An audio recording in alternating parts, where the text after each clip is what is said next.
Back to my channel. இன்னைக்கு நம்ம சேனல்ல ரொம்பவே டிஃப்ரெண்ட்டா பார்த்தீங்கன்னாக்கா, ஒரு கொழுக்கட்டை ரெசிபி தான் ரெடி பண்ண போறோம். இந்த கொழுக்கட்டை பார்க்குறதுக்கு எந்த அளவுக்கு டிஃப்ரெண்ட்டா இருக்கோ, அதே அளவுக்கு பார்த்தீங்கன்னா, நல்லா வாயில போட்டோனே கரையிற மாதிரி சூப்பரா டேஸ்ட்டா இருக்கும். இதை எப்படி பண்ணலான்னு பார்க்கலாம் வாங்க. இந்த சாஃப்ட்டான கொழுக்கட்டை பண்ணுறதுக்கு முதல்ல பார்த்தீங்கன்னா, ஒரு பவுல்ல 1 1/2 கப் அளவுக்கு மாவு சேர்த்துக்கலாம். நான் இன்னைக்கு கடையில வாங்கின கொழுக்கட்டை மாவு தான் சேர்த்துருக்கேன். உங்க வீட்ல பச்சரிசி மாவு, இடியப்ப மாவு எது இருந்தா கூட நீங்க சேர்த்துக்கலாம். இதுக்கப்புறம் பார்த்தீங்கன்னா, தேவையான அளவுக்கு உப்பு, கொஞ்சமா 1 டேபிள் ஸ்பூன் அளவுக்கு நெய் சேர்த்துக்கலாம். நெய் சேர்க்கறதுனால நல்ல வாசமாவும் இருக்கும். அதேபோல கையிலே ஒட்டாம நல்ல டேஸ்ட்டாவும் இருக்கும். இதுக்கப்புறம் ஓரளவு மிக்ஸ் பண்ணி விட்டுட்டு, கிட்டத்தட்ட 1 லிட்டர் அளவுக்கு வேற ஒரு பாத்திரத்தில தண்ணி நல்லா கொதிக்க வச்சு வச்சிருந்தேன். நம்ம நல்லா சாஃப்ட்டா கொழுக்கட்டை வரணும் அப்படின்னா, தண்ணி நல்லா கொதிச்சிருக்கணும். அப்பதான் நல்லா சாஃப்ட்டா கிடைக்கும். இப்ப கொதிச்ச தண்ணிய பார்த்தீங்கன்னா, இந்த மாவுல ஊத்திட்டு, ஒரு பேச்சுலாவோ இல்லாட்டி இந்த மாரி கரண்டியோ வச்சுட்டு நல்லா மிக்ஸ் பண்ணி விட்டுக்கங்க. கைகள்ல கொட்டிராம தனியா கொஞ்சம் எடுத்து எடுத்து வச்சுட்டு, கொஞ்சம் கொஞ்சமா ஊத்திக்கங்க. இந்த மாரி கேப் விட்டு கேப் விட்டு கொஞ்சம் கொஞ்சமா தண்ணி ஊத்திட்டு, நல்லா பேச்சுலா வச்சு நல்லா மிக்ஸ் பண்ணி விட்டுக்கங்க. இந்த மாவு இந்த கொதிக்கிற தண்ணியிலே நல்லா வேகணும். அப்பதான் நல்லா சாஃப்ட்டா நமக்கு கிடைக்கும். இப்ப நல்லா ஓரலாவே பெசஞ்சு விட்டாச்சு. இந்த ஸ்டேஜ்ல நம்ம கரண்டிய எடுத்துடலாம். கரண்டி எடுத்துட்டு கை வச்சு இப்ப மிக்ஸ் பண்ண முடியாது. அதனால ஒரு மூடிய போட்டு மூடிட்டு, கிட்டத்தட்ட ஒரு 15லேருந்து 20 நிமிஷம் அப்படியே ரெஸ்ட் எடுக்க விட்டுறலாம். இப்போ ஒரு 15 நிமிஷம் கழிச்சு பார்த்தீங்கன்னாக்கா, நல்லாவே ஹீட்லாம் ஆறி, நல்லா அந்த மாவுமே நல்லா சாஃப்ட்டா இருக்கு. இப்போ உங்களுக்கு கை வைக்கிற பொறுக்குற சூட்ல தான் இருக்கும். இந்த ஸ்டேஜ்ல நல்லா கைய வச்சு அழுத்தம் குடுத்து நல்லா பெசஞ்சிருங்க. நீங்க எந்த அளவுக்கு அழுத்தம் குடுத்து பெசைறீங்களோ, அந்த அளவுக்கு மாவு சாஃப்ட்டா இருக்கும். இப்போ பெசஞ்சாச்சு. இது தனியா எடுத்து வச்சுட்டு, உள்ள வைக்கிற ஸ்டஃபிங் ரெடி பண்ணிக்கலாம். அதாவது பூரணம் ரெடி பண்ணிக்கலாம். இதுக்கு ஒரு கடாயில பார்த்தீங்கன்னா, 2 டேபிள் ஸ்பூன் அளவுக்கு நெய் சேர்த்துருக்கேன். நெய் சேர்க்க பிடிக்காதவங்க எண்ணெய் கூட சேர்த்துக்கலாம். ஒண்ணும் பிரச்சனை இல்ல. நெய் சேர்க்கும்போது பார்த்தீங்கன்னா, நல்ல வாசமாவும் இருக்கும். சாப்பிடறக்கு டேஸ்ட்டாவும் இருக்கும். இதுக்கப்புறம் பார்த்தீங்கன்னா, 1 கப் அளவுக்கு நானு தேங்காய் பூ திருவுனது சேர்த்துருக்கேன். திருவுனதுக்கப்புறம் கப்ல அளந்துக்கங்க. அதான் கரெக்ட்டான மெஷர்மென்ட்டா இருக்கும். நம்ம 1 1/2 கப்பு மாவு எடுத்திருக்கோம். 1 1/2 கப்பு மாவுக்கு 1 கப்பு தேங்காய் பூ கரெக்ட்டா இருக்கும் நமக்கு ஸ்டஃபிங் வைக்கிறதுக்கு.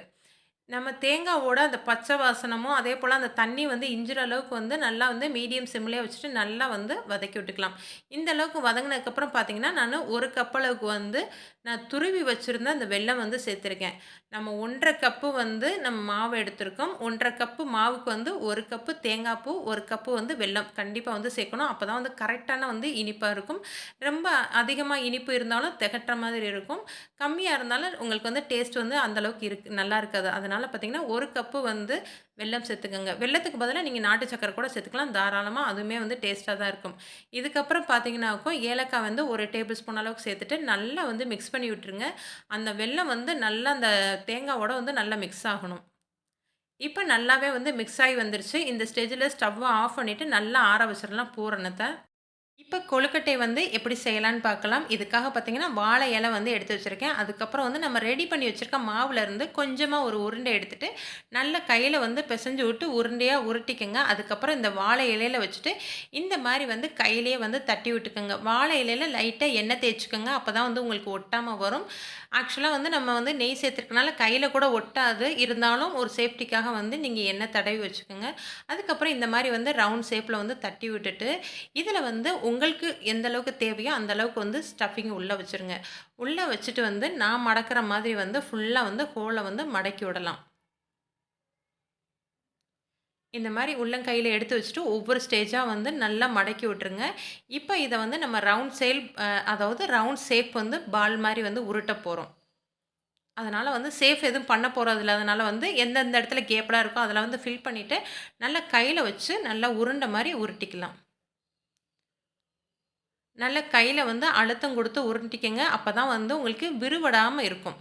இப்ப நல்லா உருட்டியாச்சு. இதுக்கப்புறம் தான் அழகுக்கு அழகு சேர்ப்போம் அப்படின்னு சொல்லுவாங்கல்ல, அது மாரி பார்த்தீங்கன்னாக்கும், இந்த கொழுக்கட்டைக்கு மேலும் அழகு ஊட்டுறதுக்கு பார்த்தீங்கன்னா, டேஸ்ட் குடுக்குறதுக்கு, நான் பாஸ்மதி ரைஸ 1 கப் அளவுக்கு எடுத்து நல்லா ஒரு 20 நிமிஷம் ஊற வச்சு வச்சிருக்கேன்.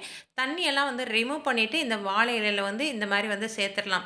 சேர்த்ததுக்கப்புறம் பார்த்தீங்கன்னா, நம்ம உருண்டை உருட்டி வச்சிருக்கோம் பார்த்தீங்களா, அந்த ஸ்டஃபிங்லாம் உள்ள வச்சு, அந்த உருண்டைய இதுக்கு மேல வச்சு, இந்த மாரி நல்லா ஓரலா உருட்டி விட்டுருங்க. இந்த உருண்டைக்கு மேல இந்த அரிசி ஃபுல்லாமே அது ஒட்டி இருக்கணும். கொஞ்சம் கூட கேப் இல்லாம நல்லா ஃபுல்லா உருட்டிக்கங்க.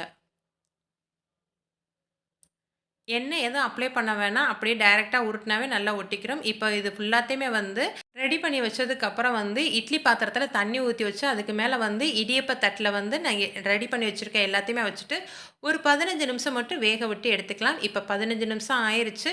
சூப்பரா வந்து நமக்கு ரெடி ஆயிருச்சு. நம்மளோட கொரோனா கொழுக்கட்டை.